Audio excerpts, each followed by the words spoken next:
Hey, Bo is back here on the Film Scene Investigation channel. Thank you so much for checking out this review. Today, I'm going to be taking a deep dive into the 1981 drama, Tattoo. Before we get into it, guys, if you haven't already, please do consider subscribing to the channel. All the support is greatly appreciated. So the 1981 movie Tattoo was directed by the filmmaker Bob Brooks and starred the actor Bruce Dern in the lead role. Now, Bruce Dern is an actor who I am kinda familiar with, having seen some of his work in The Burbs from 1989 and the movie After Dark, My Sweet from 1990. But yeah, that's about it. In both those movies, he was a supporting actor.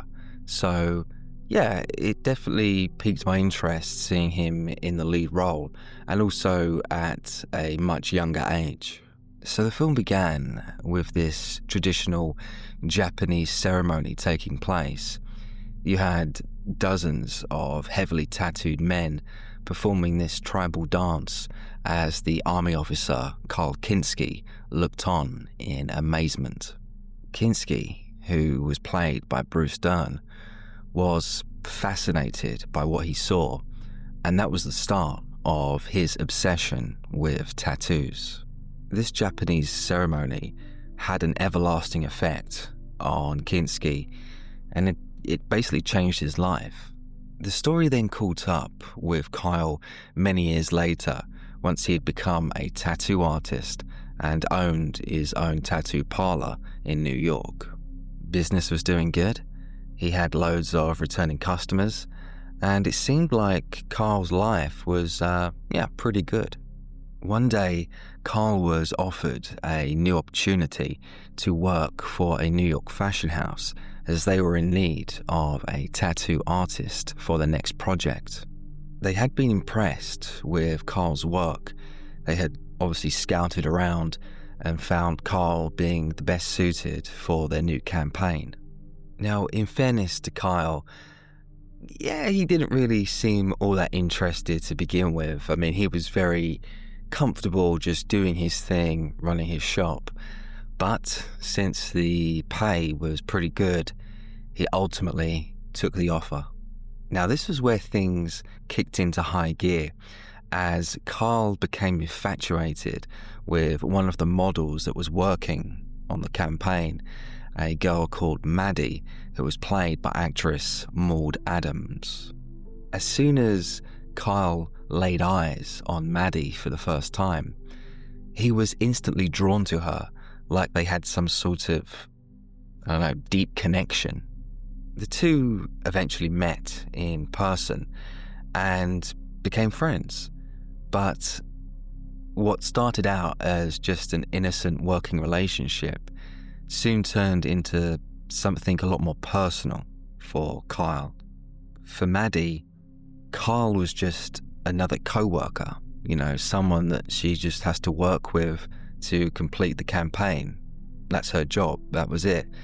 But little did she know what she was letting herself in for. So one night, Kyle decided to invite Maddie over to his tattoo parlor, where he could show off the many designs that he created. Maddie's boyfriend was working long hours. She had nothing better to do, and Kyle's offer seemed appealing, so she went. But once she was there, it didn't take long for Kyle's menacing behavior to emerge. While everything seemed fine initially, as soon as the two started discussing their feelings on relationships, things turned ugly. They discussed what it was like, to fall in love and to, be with someone.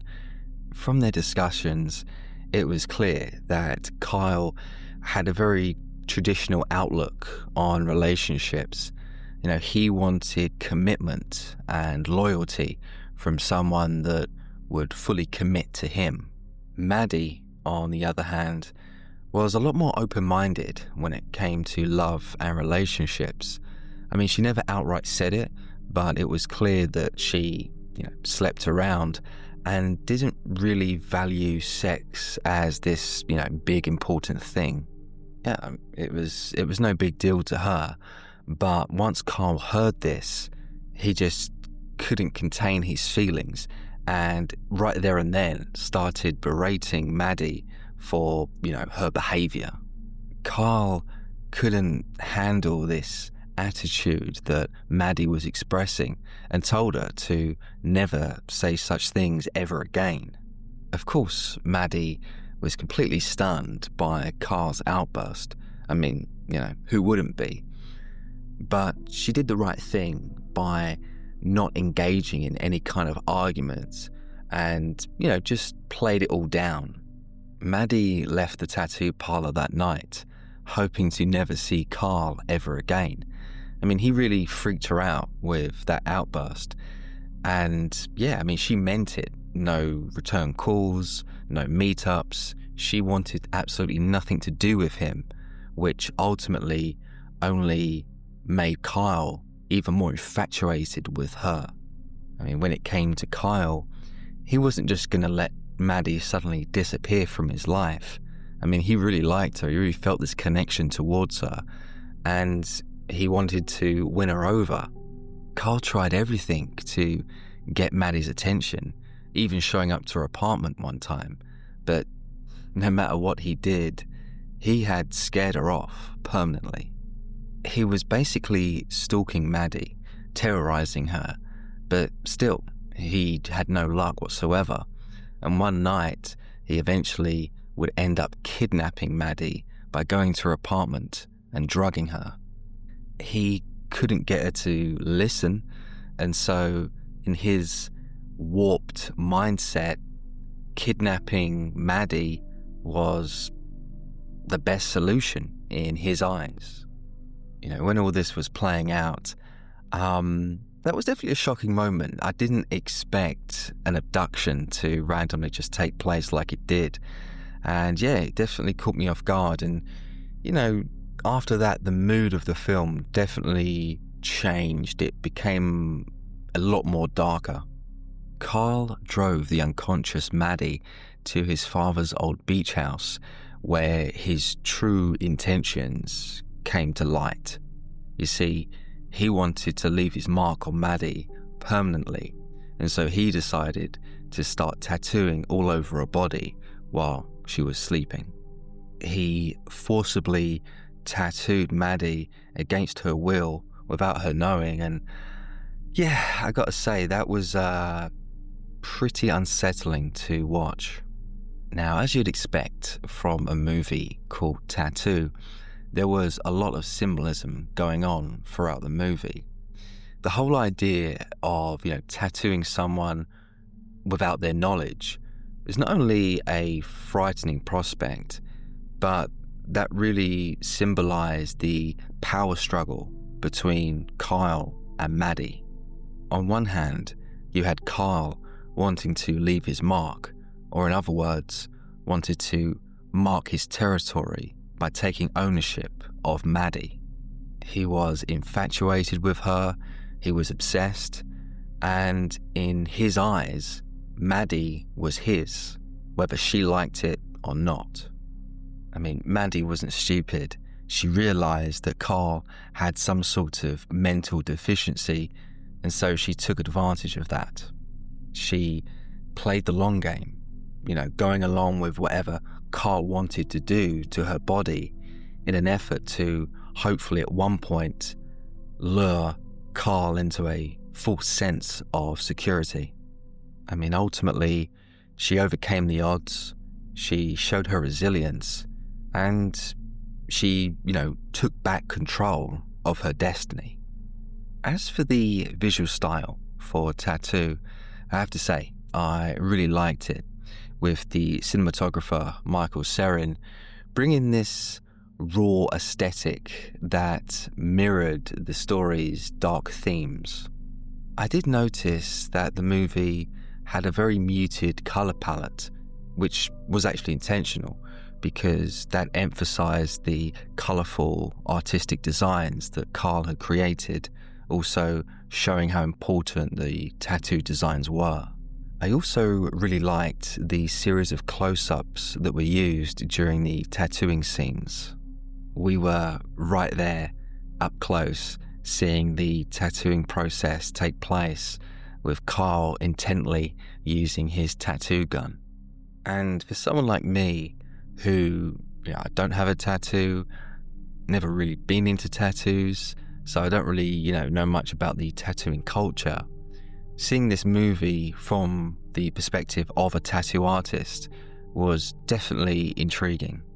Now, when it comes to the performances, I have to give credit to Bruce Dern, who really delivered a brilliant performance as the tattoo artist Carl Kinski. Dern conveyed Carl's inner turmoil so convincingly that at times I actually felt somewhat sympathetic towards the character. While on the surface, some may see the Carl character as this evil person looking to destroy everyone and everything, but in actuality, the Carl character was a very complex figure, a person with multiple sides to their personality and someone who was clearly mentally unwell. And, when I think about it, the lack of mental health awareness is definitely something that, sticks out to me when it comes to this character. I wanted to bring up the fact that Kyle was an ex-army officer, and it's very likely that he suffered from some sort of PTSD that went undiagnosed. Now, of course, I'm not condoning murder, but I really believe that Carl's wartime service contributed to his mental decline. Kinski wasn't your average one-dimensional bad guy. Anything but, he was a deeply flawed man who had some major insecurities. The film also hinted at Carl having a very troubled relationship with his father, which led to a very unbalanced upbringing.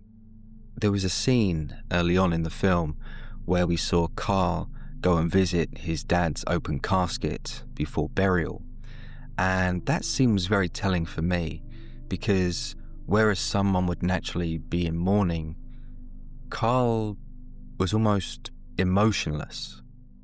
He wasn't reacting or grieving like a normal person would. There was a mental block there, and I believe that may have been down to some sort of abuse or trauma that Carl was obviously still dealing with internally after all those years. All of this, as I said, is there, but it's, subtly hidden. You kind of have to look within. But, the Carl character was not this evil, one-dimensional bad guy that you may think he is on the surface. I also really enjoyed how the filmmakers revealed Kyle's true self bit by bit. There was a scene early on where we saw Maddie and Carl go to a restaurant together, and that was the first time that we saw a glimpse of Carl's menacing behaviour. Maddie and Carl had just met, they were getting to know each other, but randomly one of Maddie's old boyfriends showed up and interrupted them, which really offended Carl. 1 minute everything was fine, and then the atmosphere just completely changed, with Carl giving this guy this intense death stare. Up until that point, Carl had never really shown any aggression or anything like that, but clearly there was a darker element to his psyche. He may have seemed approachable to a certain point, but underneath, Carl was a very dangerous individual. When it comes to actress Maud Adams, I thought she did a wonderful job playing Maddie, this high-flying New York model whose life got completely flipped upside down once she met Carl. I can't say I'm all that familiar with Maud Adams and her work, besides her roles in James Bond, but from what I saw, she impressed me, and she really was the perfect counterpart to play opposite Bruce Dern. Without a doubt, her best scene was when her character Maddie discovered that Carl had tattooed all over her body while she had been unconscious. She woke up and slowly realized what had happened to her, but it was almost like she couldn't comprehend it. You had Maddie standing in front of the mirror, trying to rub off this, ink, but, it didn't come off. And it was then at that moment that she realized that she'd been permanently marked, and she just then capitulated, in tears. She was angry, she was upset, rightfully so, of course. And that was a very disturbing moment to witness the character just fall to pieces like she did.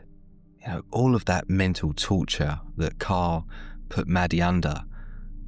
Yeah, it was brutal, but some brilliant work from actress Maud Adams. So, dislikes for Tattoo from 1981. My biggest dislike for the film would have to be the very dated and melodramatic score by the composer Barry Vorzon. Now, this movie had a very dark aesthetic, and that made sense given the provocative subject matter. But when it came to the music, I have to say I was pretty let down with what the composer produced. There was lots of orchestral music, which it was fine, it was passable, but I don't know, it just really lacked any kind of significance for me. I just found the whole score to be very uninspiring, very generic at times, and that was a letdown because this movie was really, for its time, pushing the boundaries, within storytelling. It was like, what is this music? It really failed to build up any kind of atmosphere for the movie. Maybe I'm wrong, but it just felt that there wasn't really much effort and time put into the musical soundtrack. And when I think about films like The Driller Killer or The Texas Chainsaw Massacre, that is the type of sound design that this film should have had, whereas it came off more as like a, generic TV movie soundtrack. I can sit here and praise the acting, the storytelling, the direction, the cinematography, but that score, that was just very poor, and it did let down the film overall. And so, ratings for Tattoo from 1981. I'm going to be rating this movie a solid 6 out of 10. Tattoo was a very interesting psychological thriller that explored the darker aspects of the human psyche in the character Karl Kinski, a peculiar man whose obsession basically caused his downfall. We also saw the power of the human spirit with the Maddie character and her journey to overcome Carl's mental torture. Undoubtedly for me, this movie, Tattoo, is one of the more intriguing movies that I've seen in the last few years. And, when you think about it, Tattoo was kind of ahead of its time with its portrayal of tattoo culture. I have to remind myself, I wasn't even born at that time, but in the late 70s and early 80s, tattoos were not widely accepted as they are today. They were still very much stigmatized, but with this movie, it did something that no other film had done at that point and showed a different perspective. And that was something that, definitely stood out and made it a unique movie. If you've seen Tattoo, please let me know your thoughts and memories in the comment section below. I have never heard anyone mention this before, so who knows if anyone out there has seen it. But if you haven't, it's a big recommendation for me. As I said, I really enjoyed this movie. I went into it not really expecting much, but yeah, I was really impressed.